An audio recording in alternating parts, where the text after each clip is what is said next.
looks up and realizes we're in the largest open air crematorium in Nepal because there's a big river running through the center of Kathmandu What? that feeds into the Ganges. Yeah, Kathmandu has 23, I think they said, open air crematoriums, and this is the most religious one. It's adjacent to the biggest temple. So we spent about the next hour, hour and a half watching people go through the rituals of dying. And my loving wife realized I wasn't kidding. That really is what the smoke, is coming from. It's the wood and people passing on. And we got to learn all about like the death rituals, for the Hindu religion, and that it's belongs to the oldest son to clean the body and dress it and wrap it in linens and everything while the family kind of watches. And it's a new level at first because it's so different like than what It's you're all used to. open?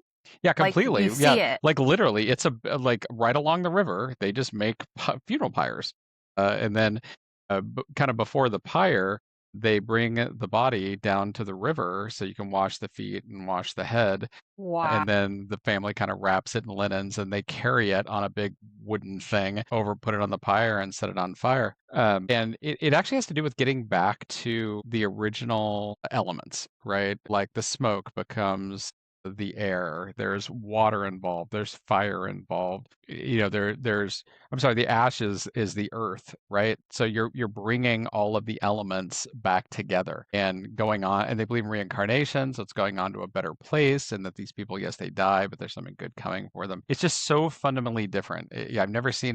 I take it back. I saw it one time in India, but I've never seen it outside of like India and now Nepal.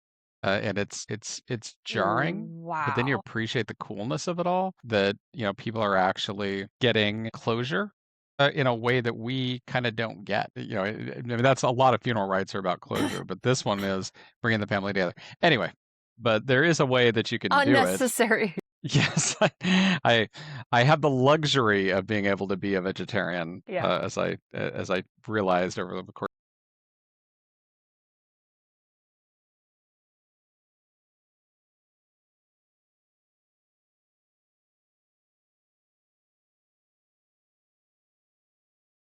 Yeah. Extrapolated we get. It's way out there. They say you never want to know how the sausage is made. We are so far from the sausage factory. We're not even in the same So town. far. Yeah.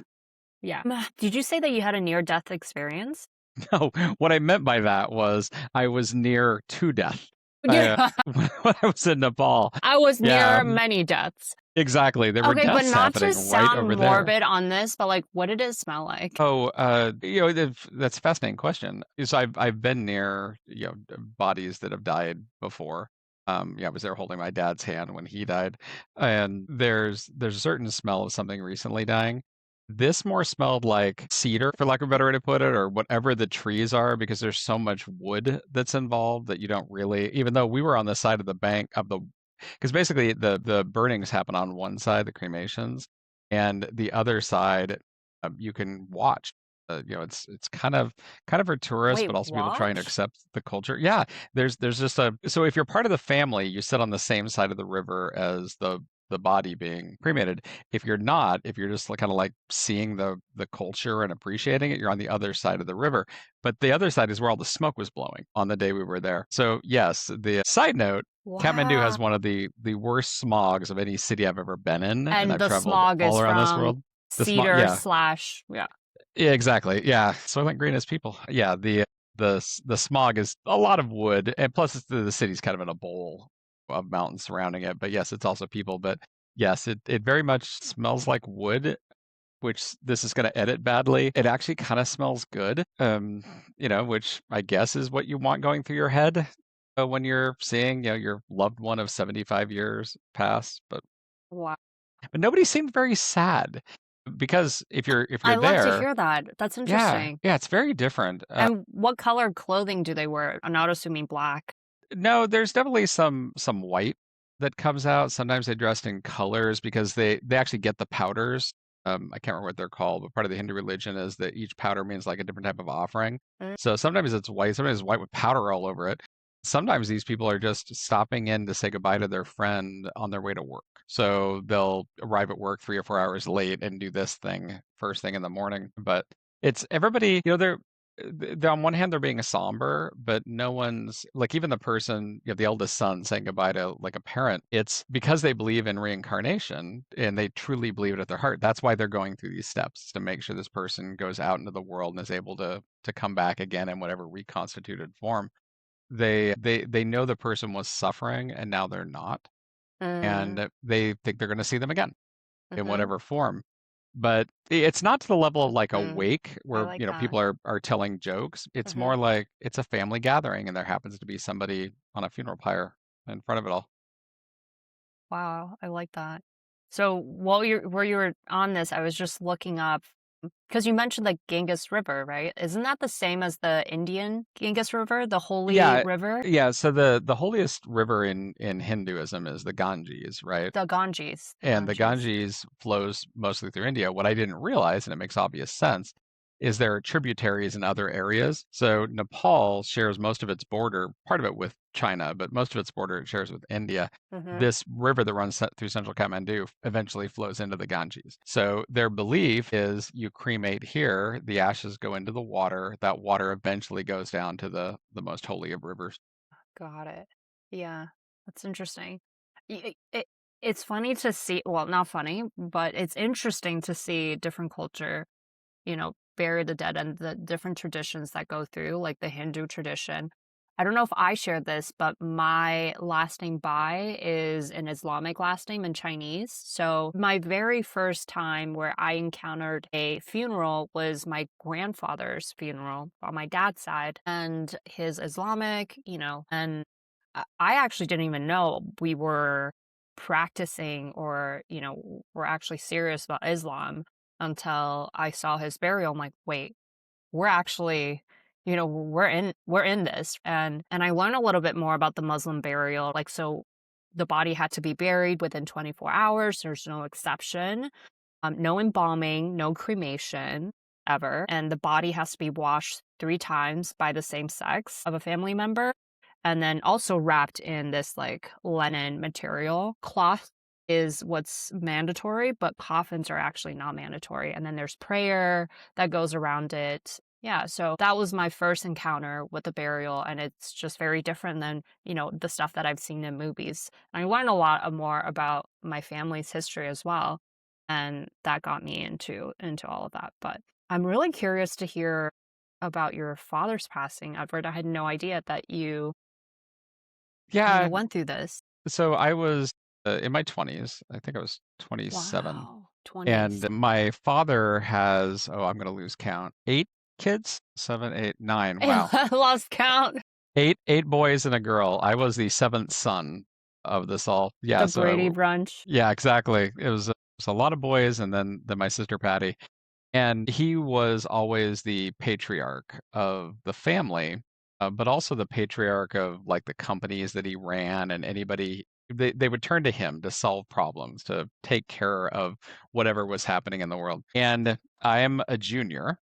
I think I can't remember if I told you. That's actually why I go No, by Edward. Yeah, so I'm Edward Roske Jr. My father's Junior. Edward Roske Sr. And he always went by Ed. So when people say Ed, it actually doesn't register they're talking to me. It's like, oh, they're talking to my dad, which is weird because he's been dead for a long time. And eventually, like, oh no, they're probably talking to me. And I say, please call me Edward. And yes, it was Eddie when I was a child. Well, I was very close to my dad throughout most of my life. He was a workaholic, and I learned early on the way to spend time with him was to work side by side for him.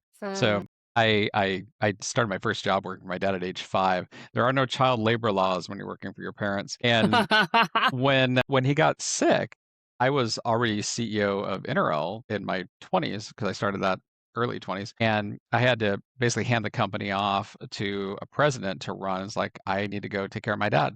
So I flew up there to the Pacific Northwest, and because he was, I thought, completely healthy, he'd just gotten a clean bill of health from Kaiser that said, "Hey, come back in a few months." And he, all of a sudden, I get a call.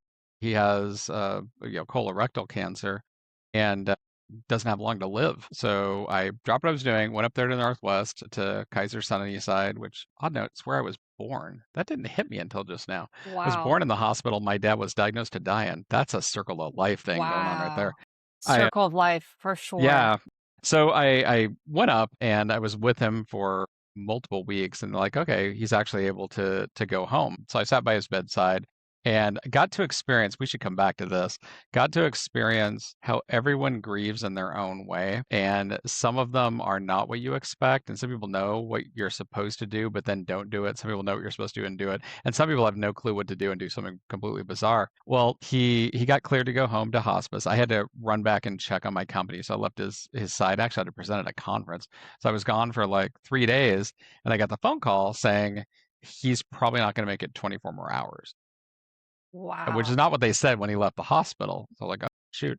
So hopped on the next plane, tossed my presentation the following day to somebody else, flew back there to Portland, and sat by his bedside and was actually holding his hand because you can tell when someone's getting on their last breath and they can't quite Yeah. catch their last breath. And he had his hospital bed in the living room of the apartment that my stepmom Wow. had. And yeah, I was holding his hand, and I remember not when he died as much as the feeling of his hand getting colder. Ah, And wanting and believing that like if I held on to it, like warmth would stay, right?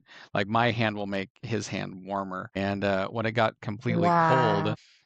I'm calling the funeral home because it was well ahead. We'd already arranged everything with where he was going to go and whatnot. So I remember calling with the other hand, but holding on to his hand up until the moment where they put him into the hearse to take him to the funeral home. What I didn't realize until I Wow. was by his bedside and Yeah. I was arranging the funeral and calling the funeral home and arranging with the gravesite and the family and everything. Somehow I had become the patriarch of the family, and people are like, "Oh, well, you're going to arrange the funeral. You're going to do the eulogy, right? Like you're going to deal with all the other family members and Wow. things." And I'm like, there are at least six brothers and a sister older than I am in this situation. There's also my stepmom.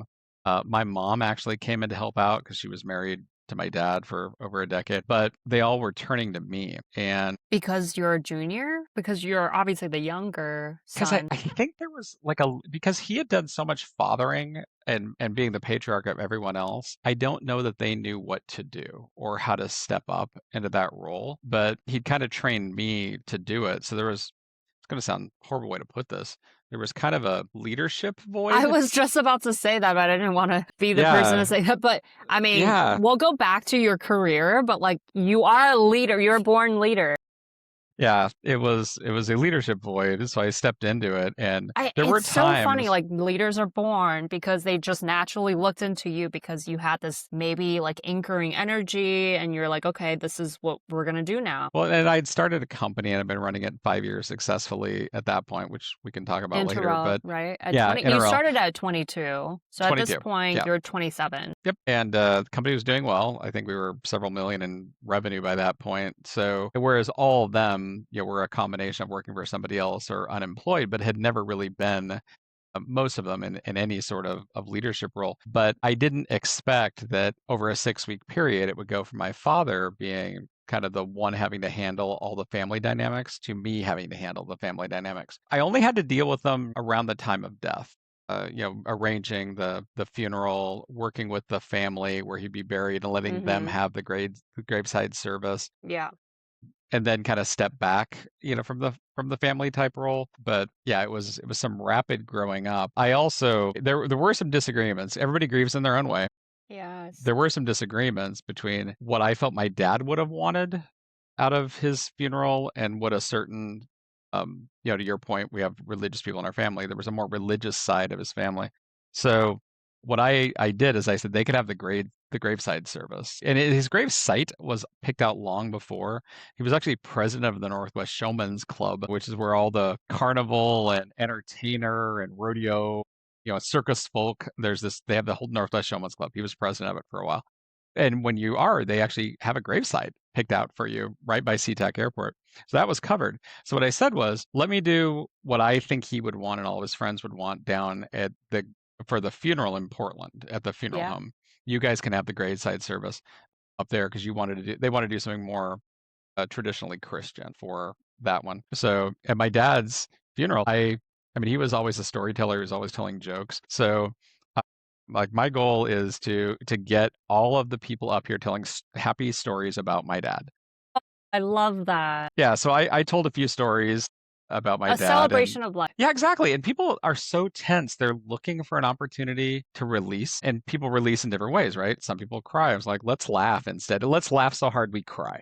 Like, that'll be a great idea. But yeah, we had standing room only at the funeral home, a couple hundred people there. And Wow, I, couple hundred. That's a yeah, wow, your I, father must be really loved. he touched a lot of people in the Northwest. Anybody up there, if you've ever anybody watches this, if you've ever been to the Portland Rose Festival, my dad ran that for like 25 years. That was one of his many things he did. So I finished the eulogy, and I said, but it was really just telling stories because my dad loved to tell stories. So I just told stories about him, and then I said, hey, in the spirit of, he would want other people to talk. Who would like to get up next? Because I was the only organized speaker at this whole thing. Of course. And my brother Lauren, the oldest one of the sons, got up there and stepped to the microphone and started telling this story that was kind of sad. And I was like, "Oh, this is how this is going to go." And he said, "Yeah, I had a heart attack in my 40s, and I had to have a quadruple bypass, and my I woke up with like stents and everything else." And he's like, "They weren't sure I was going to live." And I woke up and I was unconscious for days after this. And I woke up and opened my eyes, and there was my dad, Ed Sr. So I opened my eyes, and there was Ed Sr., and he was eating the ice cream that they brought me for lunch. I heard me just burst out laughing because that's not where you expect that story to go.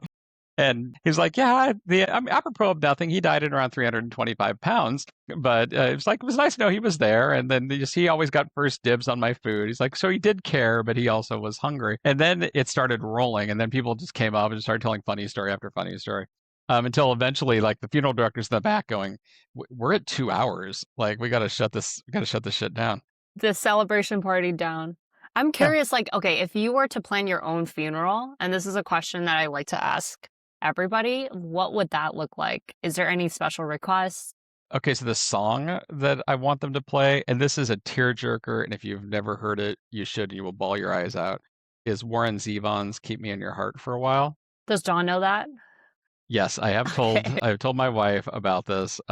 He's one of the greatest songwriters ever. Wrote "Sweet Home Alabama." I'm blanking right now. "Werewolves of London," which he actually was the singer on "Werewolves of London." Anyway, he did the song. So he was dying, and he wanted a song for his wife, and I think one of his child. And the song basically is, I'm not asking you to like never be happy again. I'm not asking you to never remarry. I love you. I want you to go on, but keep me in your heart for a while. And it's like super sad, which contrasts with how I want the rest of the entire funeral to go, which Yeah. is basically do what we did for my dad. Tell jokes, make it a party. If there could be a dance, put on some sort of, I don't know, full cabaret, burlesque, whatever anybody wants to do. Make it the most fun, memorable event anyone has ever been to. So that when they look back, I don't want them thinking Edward and sad. I want them to look back and think Edward, like, God, he even partied after he was dead. That Yes. said, I choose to believe I'm immortal until proven otherwise. Sometimes embody, and it's, have you ever heard of mono no aware? Ooh, tell me. Okay, so it's basically this bittersweet awareness that all things will pass, right? So there's this famous term called "this too shall pass." So it's drawing inspiration from the sakura blossoms that happens around this time of year. It's super beautiful because they fall. It's beautiful because they'll eventually fall, and it's very short-lived in a lifespan and circle of life and all of that.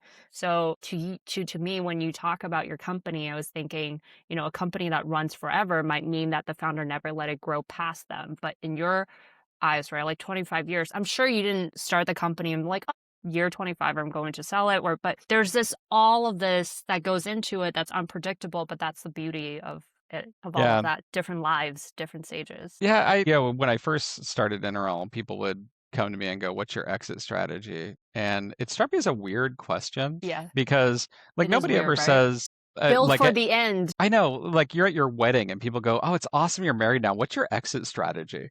Like, When are you you going to go, get divorced? I know, you go into it Yeah. assuming it will continue, like, it will be good and it will evolve, and and if it doesn't, you have no one to blame but yourself. Like if you're running the whole thing and it evolves into something you don't like, no one has more power to change it, than you actually do. So I just like I don't think you should go into a marriage with an exit strategy. Back then at 22, I didn't think you should go into a company with an exit strategy. You should just see what happens and you should run it. Well, I will say I give praise to my dad a Run it lot. until it's not fun anymore. I'm just kidding. Yeah, No, that was exactly.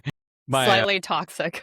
my dad was amazing at starting companies. He was pretty good at running them and sucked at ending them. I think he filed for bankruptcy 3 times, if I remember correctly, and it was always because he would run them past the point of when they should be run. Mm, Well, I viewed that wrong. When I was a child, in my early days at Interrail, I viewed that as he should have been better at running them.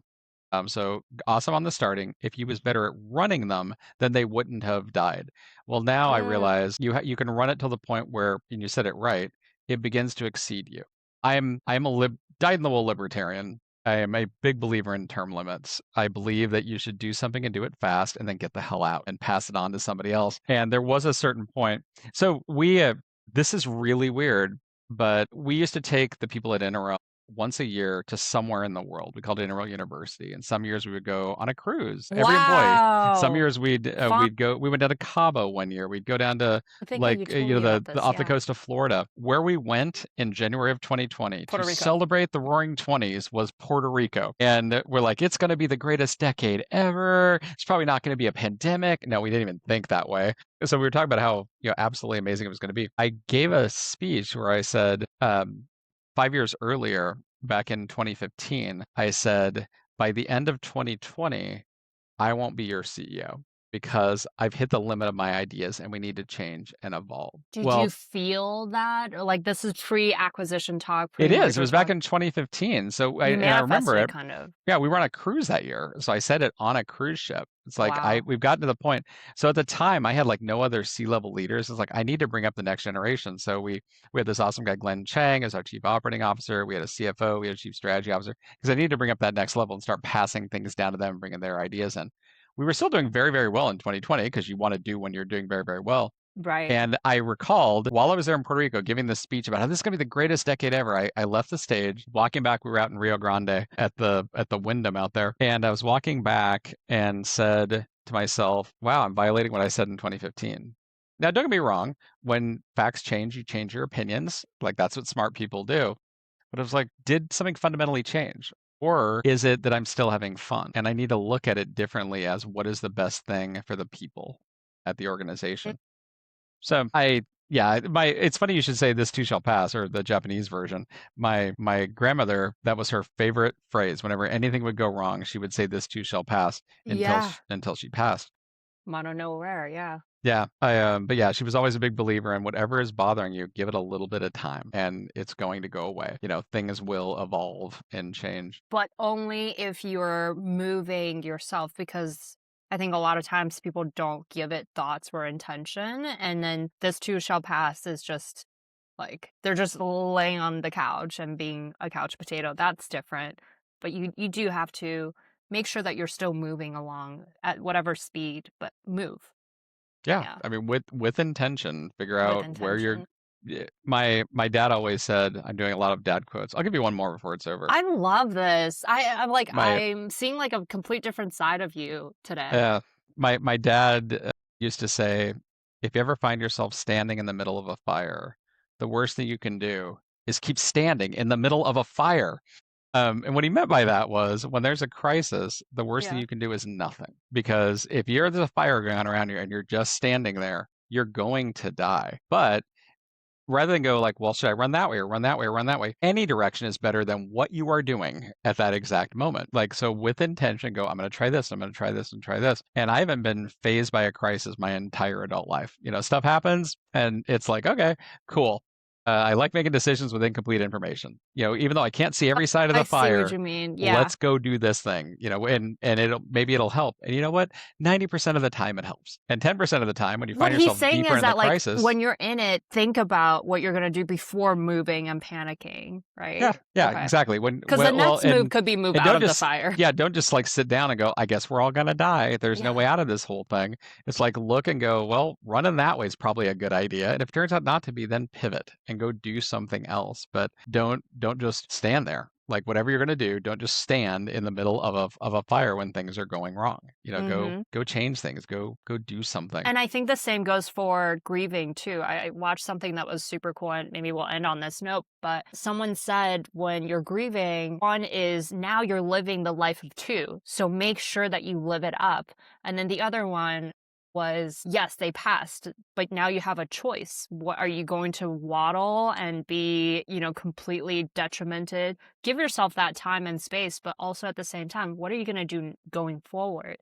It's like you gotta live this life, and yeah. I promise you I would end this awesome note. The one of the last things my dad said to me was, he told a joke when we were talking, and I'm like, I think you're like 36 hours away from death, Dad. Is this really the time for that? 37 We're sp- hours. yeah, we're supposed to be like super somber at this point. And he said, well, if you're gonna laugh about it someday, laugh about it now. And I was like, okay, you're right. That was actually pretty darn funny.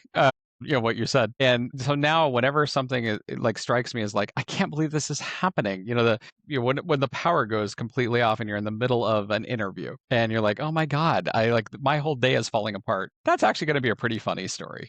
That you're going to be able to, I can relay to Crystal and the Dead Serious audience that yes, I was doing not this one, but I was doing a podcast interview in the last week, and right in the middle of it, all of my power went off. No! And yeah, and there apparently they kept asking questions for a bit, thinking I was just holding really still for a time. I know, it's funny stuff, right? And looking back on Speaking it, of, I need to give you my digital keypad. I mean it. Like, you guys can use it anytime. yes, I appreciate this. Yes, but whenever something seems like the world's falling apart, even when someone's dying, there are still things we can look at and go, okay, when in 20 years, when I look back on that thing at least is going to make for a great story. Mhm. So it's not even necessarily if you're going to laugh about it someday. If it's going to be a great story someday, like appreciate right now, like what you're going through. And I And appreciate you, honestly. Like, Edward, you're just so inspiring. I feel like I said that word 5 times already on this you call. you are being entirely too kind. I do appreciate that. That's extremely nice to hear. I am I am honored to be on your Guess number podcast 2. today. Yes, guest number 2. I basically means I was first runner up, and that's valid, like silver medal. If I get one of the silver You're in the only Olympics, second because your uh, schedule was second, not because your it was that's because your valid. availability. You're Yes, I understand. I am extremely I every hour of the day must be completely packed. So thank you for fitting me into your schedule. Thank you to the Dead Serious audience. I hope this episode ages well. I know a lot of people are going to come back and hear it, and they're going to be going through various stages of things like grief. And as I said earlier, everybody grieves in their own way, and there's no right, there's no wrong. Do whatever you 2 weeks before or after somebody dies, your brain will not know how to act because it's not a normal part of life. And thank you, Crystal, for opening up the conversation. That's been really, really good. Thank you. Thank you so much, Edward. Okay, I'm gonna shut this off.